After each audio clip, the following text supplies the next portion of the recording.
यात्रा का मधुर भ्रम क्या है, इसमें असत्य क्या है। हेलो फ्रेंड्स, साइंस ने बहुत तरक्की कर ली है। ह्यूमन क्लोन्स, जीन्स, अंतरिक्ष, पाताल, बायोलॉजी, जूलॉजी और स्पेस, कोई भी क्षेत्र नहीं छूटा है। और आध्यात्म ने भी बहुत तरक्की कर ली है। आत्मा, परमात्मा, कुंडलिनी जागरण, इस लोक उस लोक का वर्णन, साथ ही सोलमेट, ट्विन फ्लेम, कार्मिक जैसे हजारों कॉन्सेप्ट समाज में अपना स्थान बना चुके हैं।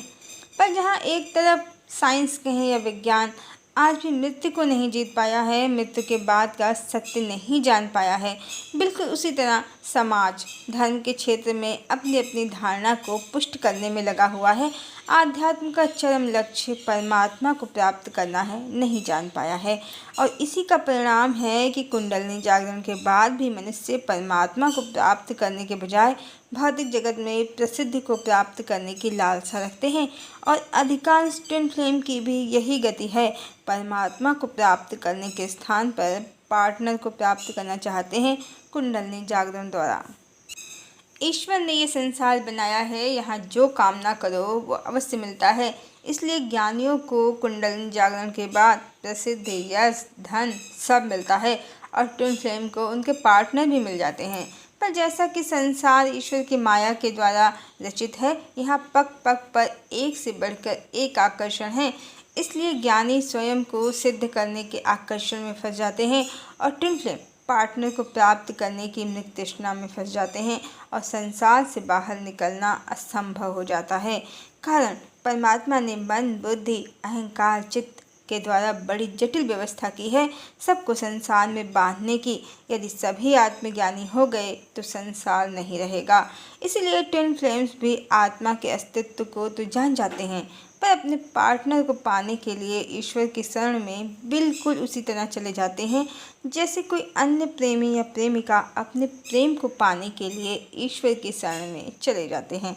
बस फर्क इतना ही है कि आम प्रेमी प्रेमिका आत्मा के अस्तित्व को उस तरह से नहीं जानते हैं जैसे ट्विन फ्लेम जानते हैं। ये तो ट्विन फ्लेम यात्रा का मधुर भ्रम है कि हमें अपने पार्टनर को प्राप्त करना है और हम पूर्ण हो जाएंगे, हमारा आधा हिस्सा हमें मिल जाएगा और हम पूर्ण हो जाएंगे। पर इसमें असत्य क्या है? इसमें असत्य ये है कि आत्मा दो टुकड़ों में डिवाइड हो गई है। आत्मा को डिवाइड नहीं किया जा सकता है। आत्मा अपरिवर्तनशील है, शाश्वत है, नश्वर जगत से परे है। आत्मा मुक्त चेतना है और ये मुक्त चेतना सबका आत्मा है। सबका आत्मा सभी जीवात्माओं का आत्मा है और हर जीव इसी आत्मा के कारण अस्तित्व में है। कितने ही ऐसे ट्विन फ्लेम हैं जो दो शरीरों से ज़्यादा शरीरों में हैं। आत्मा का कितनी बार डिवीज़न होगा? सत्य एकमात्र यही है कि आत्मा तो सबका परमात्मा है, बाकी सब जीव हैं और सभी जीव परमात्मा का पूर्ण प्रतिबिंब हैं, पूर्ण हैं। सिर्फ माया और भ्रम के कारण स्वयं को अपूर्ण समझकर पार्टनर की तलाश में भटकते हैं। पूर्णमदा पूर्णमिदं मंत्र के अनुसार परमात्मा पूर्ण है, पूर्ण में से पूर्ण ही निकलता है और पूर्ण के निकलने के बाद भी पूर्ण ही शेष रहता है। ओम पूर्णमिदा पूर्णमिदं पूर्णात् पूर्णमुदच्यते पूर्णस्य पूर्णमादाय पूर्णमेव अवशिष्यते। परमात्मा पूर्ण है, पूर्ण काम है। उनकी सृष्टि में कुछ भी अपूर्ण नहीं है, मात्र ये उनकी माया है जो हमें अपूर्णता का एहसास कराती है। सांसारिक मनुष्य इसे दूर करने के लिए भौतिक लालसाओं में भटकते रहते हैं और ट्विन फ्लेम भी इसे दूर करने के लिए पार्टनर को प्राप्त करना चाहते हैं। जबकि हर जीवात्मा स्वयं में पूर्ण है, अपना पार्टनर स्वयं है। हर जीवात्मा में शिव और शक्ति दोनों विद्यमान हैं। जिसे वो पार्टनर समझते हैं, अपना आधा हिस्सा समझते हैं, वो कोई और नहीं परमात्मा के द्वारा रची हुई वो जीवात्मा है जिसके सभी सातों चक्र उसके चक्रों के समान हैं। और बस मिलते ही चक्रों में जो वाइब्रेशंस होते हैं वो हमारी कुंडलिनी को जागृत कर देते हैं। हम चेतना को अनुभूत करने लगते हैं। सभी एक ही चेतना है।